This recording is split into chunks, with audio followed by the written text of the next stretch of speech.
What's up? Tom here to bring you the info from the Twins system, the earlier games this week, Tuesday, Wednesday, Thursday, because the minor leagues do not play on Mondays.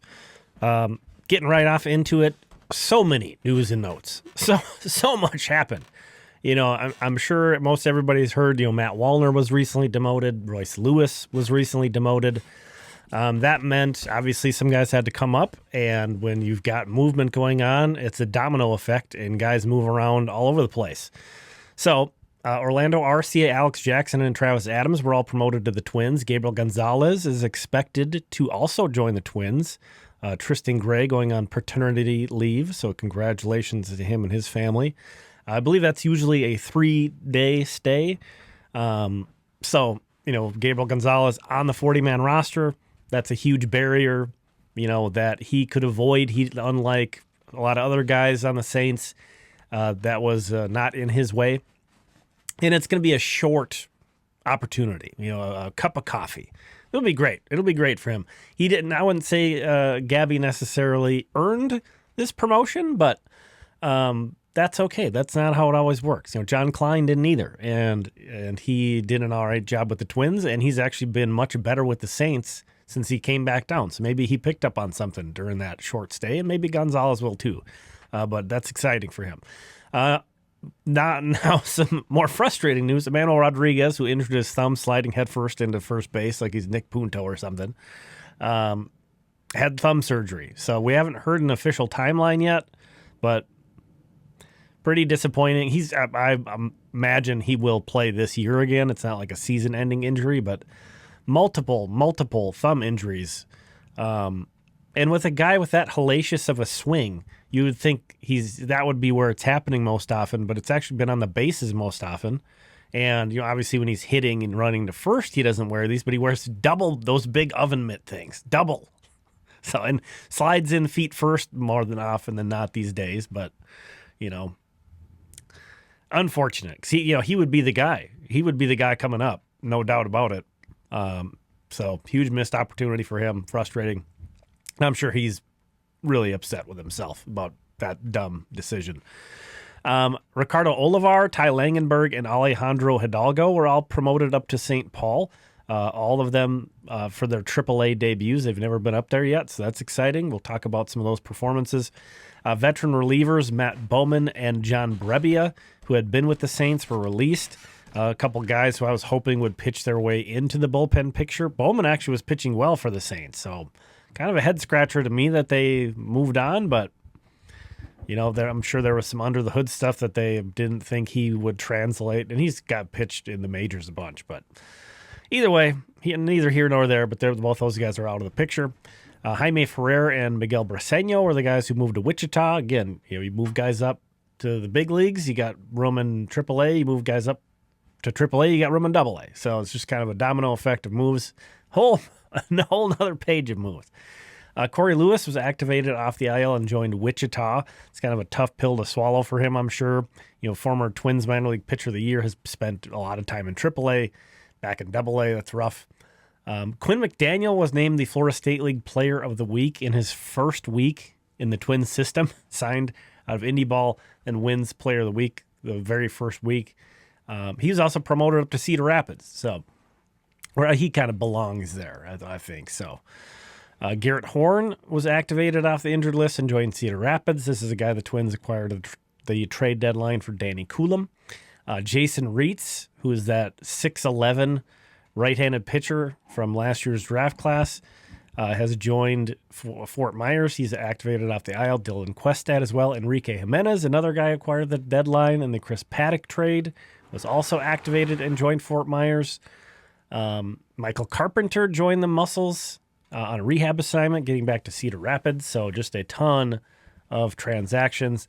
And then another one that's tough news, Jace Kaminska, the guy they acquired from Colorado in the Edouard Julien / Pearson Old trade, was transferred to the full season IL. Not 100% sure what that's about, but missed all of last season, going to miss all of this season. Easy to question where his career goes from here. And that's not even every transaction. There was some other stuff that happened, maybe more minor moves So, yeah, a lot going on. A lot going on these first few days of this week. But let's move on to the task at hand, discuss some of the performances. Tuesdays, 3 stars of the day. Eduardo Tait gets the 3rd star from Cedar Rapids. 2 for 4 with a homer, 2 runs, and an RBI. Of course, the acquired in the Joan Duran trade. He had a good April, but he's only hitting 203, 271, 391 in May. That's a 662 OPS. Small sample size, of course, but and he's young for the level. But this is a guy who a lot of the system strength is going to land on guys like Tait and Dason Hill, and this upcoming first round pick for the Twins class, and really that whole draft class in general, because you look at the top of the system right now, Walker Jenkins, Manuel Rodriguez, Kalen Culpepper, all those guys in AAA that are going to be graduating from prospect status before too much longer. Connor Prelip is about to graduate from prospect status. There's a lot of the guys, Gabriel Gonzalez moving up to the Twins. A lot of these guys in the high minors are going to graduate from prospect status before too much longer. And again, that number 3 overall pick obviously going to dramatically change the outlook of the system. But guys like Tait, guys like Quentin Young, these younger guys down in the lower levels are going to have a huge impact on not just sort of the future, year, but actually probably years of the Twin system. So he's kind of a key guy. And of course, you trade a star player for him. Not that all of that trade lands on Tait, because Mick Abels looked good when healthy. But anyway, 2nd star, also a Colonel Jacob McCombs. Another Colonel who's kind of sluggish in May, but he was 2 for 3 with a homer, also got hit by a pitch on Tuesday. McCombs, he had a really good April, a little step back in May for sure, but kind of the red flag with him is he's only drawn 3 walks and 107 plate appearances so far. Another guy who is both young and I would say inexperienced too. This is his first full pro season. A lot of his draft mates are still in Fort Myers, so take that into account as well. But Mike Paredes was the guy on Tuesday to get the 1st star pitching for the Saints. I think this should be the next guy up for the Twins. Obviously a lot of opportunity in that bullpen. This guy's always pitched well. I think he's like a former 18th round, way back in the draft. So if you've never heard of Mike Paredes, that's why he's never had really any prospect stock. He's mostly been a long reliever, but he's doing this weird John Klein role where he's throwing 4 innings every 4th day. And it seemed to take him a minute to get adjusted to that, but he's been really good. His last 22 and a third innings with the Saints, 1.61 ERA, 0.90 whip, 21 strikeouts and 5 walks, a 538 opponent's OPS. Again, that's a 22 and a third inning sample. Topped out at 94.7 and got 12 swinging strikes in 4 innings. Struck out 6 guys in 4 innings. Again, and he's just been a consistent performer. Nothing eye-popping, nothing really jumps out, but just posts good numbers. Has kept moving up the line and is now pitching well in AAA. And, another guy who's not on the 40-man roster, so that's an obstacle, but usually that's a easier thing to untangle for a pitcher than it is a hitter. Not too difficult to find space for a guy who's pitching well. So I'm hoping he gets a look. I think he deserves it. Again, not anybody who's even now going to really pop up on a prospect list, but sometimes you can find bullpen guys like that are not very heralded. Cody Funderburk, not that he's had a great MLB career, but he was never a very highly touted guy, and he's been useful at times. So anyway, here are the honorable mentions. Not going to mention all of these, but I do want to call out Ricardo Olivar. I think this was his last game with the Wind Surge before he got promoted. He's slugging .638 so far in May, so carrying a ton of momentum up to St. Paul. I think a big reason why he was promoted is that he catches, and Alex Jackson moving up to replace the injured Ryan Jeffers, unfortunately, created a need for another guy who can catch in St. Paul. Olivar is also going to play a lot of outfield as well. But yeah, that was he's taking advantage of that and kind of put himself in a great spot, having such a good start for Wichita. Now moving on to Wednesday's action. The 3rd star, Aaron Sabato. You saw he got an honorable mention on Tuesday. This guy's just been incredible. A lot of people asking about, is he going to get a shot? 2 for 4 with a homer, a double, and a walk. on Wednesday. He had 8 homers through his first 16 games of May, so averaging a homer every other game. Now, part of that's because he had a 3-homer game, but still, he had 5 more homers other than that. That's crazy. He does have a 27.6 K percentage and an 8.6 walk percentage. That's not terrible. That's better than he did in AAA last year. But I think that's cause for some concern. He chases a lot. He whiffs a lot. But my main thing, like in terms of thinking about Sabato's fit on the Twins, is I don't think he and Josh Bell can coexist. I really don't. I think that's a really tough roster fit when you have 2 guys who are that one-dimensional. And, Sabato's not some kind of great defensive first baseman. He's not going to, Cody Clemens is a better first baseman than Aaron Sabato is defensively. I think if Josh Bell gets injured or if Josh Bell eventually gets traded, then I think you might see a path for Sabato there. But at the moment, I don't know that there's much of anything he can do, unfortunately for him. But glad to see him playing better. He had kind of stalled out like in Double-A for a long time. Really, he didn't post very good numbers a lot of his early career. And he's both playing well, and he's in a lot better shape than he had been to the eye. It's always hard to tell sometimes, but a guy who's just clearly worked hard and deserves some credit. Colton Smith, 3 innings out of the bullpen for Fort Myers, 3 hits, no runs, 6 strikeouts, no walks. So 3 shutout innings, no walks, 6 strikeouts. This guy has a 39 K percentage. He's struck out 39% of the batters he's faced. That ranks 19th among the 955 minor leaguers with 20-plus innings pitched. He topped out at 93.7 in this outing. A ton of sliders. Slider heavy. That's a nasty pitch for him. Dominant, Colton Smith. Really enjoying watching him. But again, throwing out of the bullpen for Fort Myers primarily, but racking up some innings as well. So he's a guy to take a look out for. Kyler Fedko. Kind of a lot of the same stuff you could say about Aaron Sabato, you could say about Fedko. But he was 4 for 5 with 2 homers and 2 doubles. 2 homers and 2 doubles in the same game. Bananas game for Kyler Fedko. He's hitting 364, 470, 655 so far this month. That's a 1,124 OPS. And, with all these injuries and promotions, he's actually playing center field more often than not for the Saints. Primarily a corner outfielder. I'd seen he just recently surpassed 80 career games in AAA, and he's got like a 900 OPS, 20 homers, about 20 steals, somewhere around there. Doing everything you could ask from a guy. And the cool thing is that entering this season, when there was some veterans around who aren't around anymore or who've been promoted up to the Twins, both Sabato and Fedko were having a really hard time getting playing time, not just like hitting, just getting in a lineup. They were very much bench guys, especially Sabato. So it's pretty cool to see them take advantage of having that space to play. I do think Fedko has more of a path to playing time on the Twins since he has more positional flexibility, since he has a wider range of skills. He brings value on the bases, which Sabato doesn't. But still, again, not being on the 40-man roster, that's tough. This is kind of his runway if he can find it, because Jenkins and Rodriguez are not playing at the moment. But this sliver of a shot is going to Gabriel Gonzalez.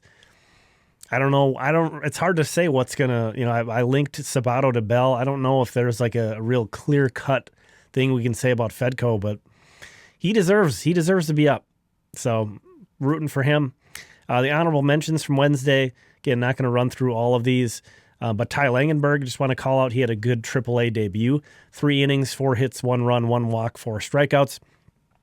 He's there mostly for innings. There's not a ton, with Debbie Matthews up with the Twins, there's not a ton of guys with the Saints that can potentially give you 5 innings or more, and Langenberg can do that. He topped out at 92.4, so not a flamethrower, but lots of changeups, sliders, and cutters, but lots of changeups from Ty Langenberg. Let's move on to the 3 stars of Thursday. Third star, J.P. Smith, the second of Fort Myers. He was 2 for 3 with a homer in their first game, and then also homered in the second game of their doubleheader on Thursday. 17th round pick in last year's draft. He's having a good month so far, too. He had a quiet April, but he's turning it up.